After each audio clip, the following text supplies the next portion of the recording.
नमस्कार, मैं कुलदीप भारद्वाज नमस्कार इंडिया की आज की इस चर्चा के शुरुआत में आपको जानकारी देना चाहूंगा कि पिछले 3 दिनों से बीबीसी के दिल्ली और मुंबई के कार्यालयों पर आयकर सर्वे के नाम पर चल रही छापेमारी अब से कुछ ही समय पहले अभी अभी बल्कि मैं कहूं तो वो अब समाप्त हो गई है। आयकर विभाग की टीम वापस लौट गई, अर्थात अब रात के लगभग 10 बजे के आसपास के समय पर लौट गई है टीम वहां से। ऐसी जानकारी बीबीसी कार्यालय से दी गई है। हालांकि अब उन्होंने कहा है कि हमने पूरा सहयोग किया, हाँ अब हम अपने कर्मचारियों का भी ध्यान रखेंगे, बहुत ज्यादा हमें ध्यान रखना होगा क्योंकि उनसे एक लंबी पूछताछ की गई इस सर्वे के दौरान। कुछ कर्मचारियों को पूरी पूरी रात जागना पड़ा। आपको मालूम है मंगलवार को बीबीसी के दिल्ली और मुंबई के कार्यालयों पर आयकर सर्वे के नाम पर आयकर विभाग की ओर से छापेमारी की गई थी।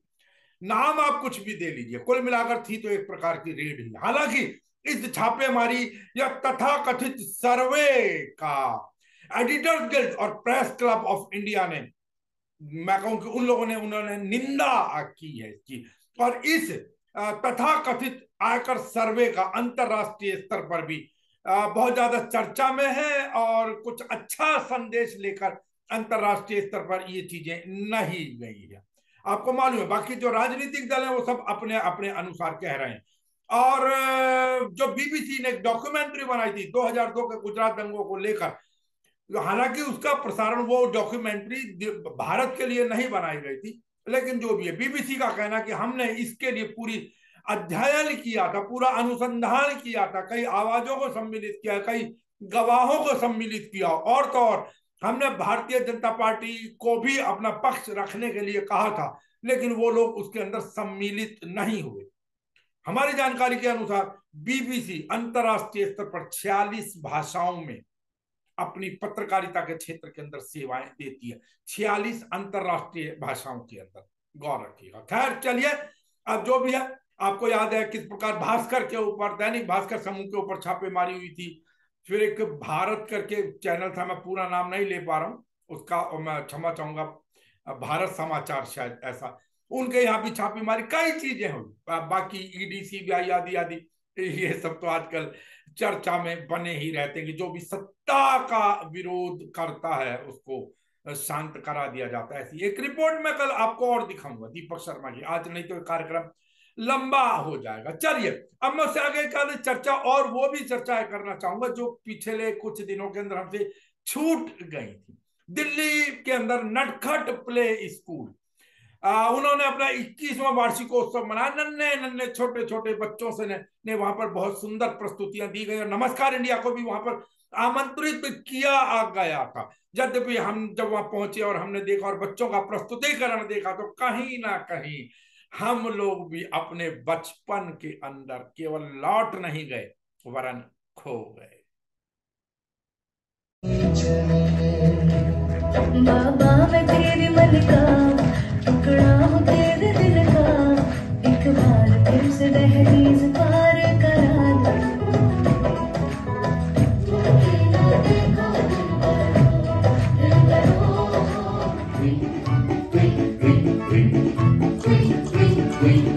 Signals on the bus go blink, blink, blink, all through the town.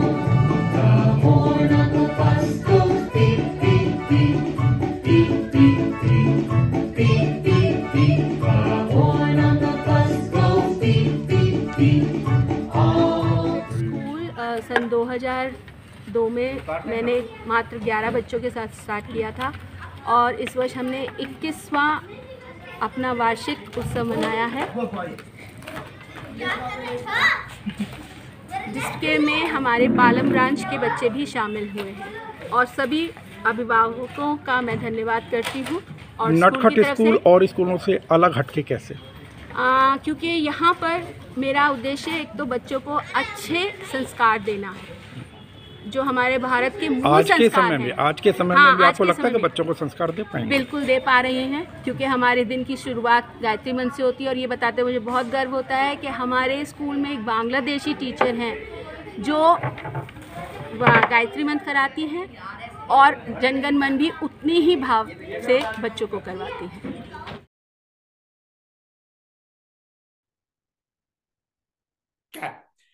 ये थी गीतांजलि, प्रिंसिपल नटखट प्ले स्कूल की, और वहीं पर मुख्य अतिथि के रूप में पधारे अखिल भारतीय ब्राह्मण कल्याण महासभा ट्रस्ट के राष्ट्रीय अध्यक्ष प्रमोद सोती जी से भी हमने बातचीत की। नटखट प्ले स्कूल अपना 21वां वार्षिक दिवस मना रहा है। ये स्कूल 21 वर्ष पहले गिरिराज एजुकेशन सोसाइटी द्वारा संचालित किया गया था और अब लगभग इसकी 2 ब्रांचें काम कर रही हैं, एक पालम में और एक सत्य निकेतन में। यहाँ आके मुझे अपना बचपन याद आ जाता है, जिस बचपन से हम गुजर के आए हैं। आज ये बच्चे हमें उस बचपन की याद दिला देते हैं और हम उसी बचपन के एरा के अंदर पहुंच जाते हैं जहाँ पर हमारे आप समझते हैं कि वो संस्कार दे पाएंगे बच्चों को जो आपके समय में आप लोगों को मिले? संस्कार तो नहीं दे पाएंगे, लेकिन कोशिश की जा रही है और नटखट प्ले स्कूल इसके अंदर एक अग्रणी भूमिका निभा रहा है। बच्चों के लिए यही है कि आगे आने वाले भविष्य उनका है, अपना मेहनत करेंगे, कामयाब होंगे, अच्छे संस्कार के साथ जाएंगे, अच्छा समाज बनाएंगे और समाज बनेगा तो राष्ट्र बनेगा, राष्ट्र बनेगा तो विश्व के अंदर नाम होगा। इस प्रकार अब अगर जब जातिगत या इस प्रकार की बात चल रही है तो आपको बताता चलूं कि समाजवादी पार्टी के नेता स्वामी प्रसाद मौर्य ने जिस प्रकार की टिप्पणियां की थी रामचरितमानस को लेकर, और वहीं समाजवादी पार्टी की महिला नेता, 2 महिला नेता कम से कम, रोली तिवारी मिश्रा और ऋचा सिंह, वो मुखर हो गई थी स्वामी प्रसाद के विरोध के में। यहां तक कि उन्होंने समाजवादी पार्टी के ऊपर भी छीटाकछी की थी और अपना सीधा सीधा विरोध दर्ज कराया था। वो नहीं चाहते थे या उनका सीधा विरोध था कि रामचरितमानस पर अनुचित रूप से टिप्पणी की जा रही है जिसका हम सीधा सीधा विरोध करते हैं। उनके प्रतिफल स्वरूप आज दोनों को, रोली तिवारी मिश्रा और ऋचा सिंह को, समाजवादी पार्टी से निष्कासित कर दिया गया। और इसी संदर्भ में अब और थोड़ा सा आगे चल दिया जाए, अब एक और मांग उठने लगी। पीछे बागेश्वर बाबा, हालांकि बागेश्वर बाबा के अंदर वहां भी एक महिला की मौत हो गई है, वो बीमारी के अंदर उसके जो भगत लोग थे वो उसको हॉस्पिटल ना ले जाकर वहां लाए धाम के अंदर और उनकी डेथ हो गई। इस प्रकार की आज एक सूचना आ रही है, वो डिजिटल प्लेटफॉर्म पर ज्यादा तैर रही है इसलिए। और उसके बाद हम जो चर्चा करना चाह रहे थे, जो आपको बताना चाह रहे थे, वो ये था कि अब एक और मुद्दा, वो हिंदू राष्ट्र फलाना टिकना ये सब पीछे चली गई चीजें और पंडितों ने जाति बनाई आदि आदि। अब उसके बाद कहा जा रहा है कि वक्फ बोर्ड के पास इतनी जमीन है कि जिसमें 2.5 दिल्ली और 5 मुंबई शहर बसाए जा सकते हो। तो अब सनातन बोर्ड भी बने, यदि वक्फ बोर्ड है तो सनातन बोर्ड भी बने। देखिए अब ये तो होड़ के अंदर आप लगे रहेंगे, ये बोर्ड बने, ये बोर्ड बने। फिर तो इसी प्रकार जिस प्रकार अखिल भारतीय ब्राह्मण महासभा ने मांग की हुई है ब्राह्मण कल्याण बोर्ड बनाने की, और अब तो वो लोग ब्राह्मण कल्याण बोर्ड से भी आगे बढ़ गए, क्योंकि जब अखिल भारतीय ब्राह्मण महासभा अकेले मैदान के अंदर आई थी तब 12 फरवरी 2014 को सबसे पहले हिमाचल प्रदेश के अंदर ब्राह्मण कल्याण बोर्ड बना था और कुछ राज्यों के अंदर बना, और जहां तक हम जानकारी रखते हैं अंतिम रूप से शायद 26 फरवरी 2021 को पंजाब में ब्राह्मण भलाई बोर्ड नाम से संस्था का गठन हुआ। लेकिन राजनीतिक चीजें होती है, कुछ समय के बाद उनको भंग कर दिया जाता है। अब ब्राह्मण समाज की ओर से और विशेष रूप से अखिल भारतीय ब्राह्मण महासभा के नेतृत्व में इस समय जो मांग उठ रही है वो ब्राह्मण आयोग की उठ रही है। तो अब सीधी सी बात है, यदि इतने सारे बोर्ड या इतने सारे आयोग बने हुए हैं और बन रहे हैं तो फिर मैं समझता हूँ ठीक है, सबको दे दिए जाए, क्या बुराई है उसके अंदर, जहां से उन लोगों को भी मुसीबत के समय के अंदर कम से कम कुछ सहायताएं तो मिल पाए।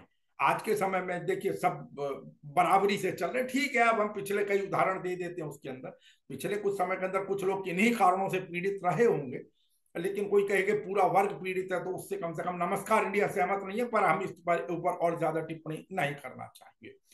अब चलते चलते 2 तस्वीरें आपको जरूर दिखाएं। एक तो राहुल गांधी गुलमर्ग के अंदर स्केटिंग करते नजर आए। भारत जोड़ो यात्रा के बाद वो फिर से एक बार कश्मीर पहुंचे और वहां पर गुलमर्ग के अंदर स्केटिंग कर रहे हैं। हालांकि अब लोग करने लगे, मोदी जी के ऊपर कटाक्ष किया जा रहा है कि भाई साहब भी इस प्रकार से कर पाएंगे क्या, आदि आदि। खैर ये राजनीति टीका टिप्पणियां हैं, ये चलती रहेंगी। हम एक आपको और दिखाना चाहिए, यद्यपि एक आपको मालूम है, हमने जो ब्राह्मण कल्याण बोर्ड की बात की थी आपसे, आपको भी मालूम है अभी कानपुर के अंदर जिस प्रकार माँ बेटी ने आग लगा ली थी और शासन प्रशासन की लापरवाही के कारण अब उसके ऊपर बहुत ज्यादा छिछालेदारी हो जाने के बाद उत्तर प्रदेश के उप मुख्यमंत्री ब्रजेश पाठक को इस कार्य के अंदर लगाया गया, लीपा पोती के अंदर। वो माहिर भी माने जाते हैं। अब उन्होंने पीड़ित परिवार से कि वो संपर्क में हैं और मैं समझता हूँ काफी हद तक मरहम लगा रहे हैं इस समय, और शायद उनको सफलता मिल भी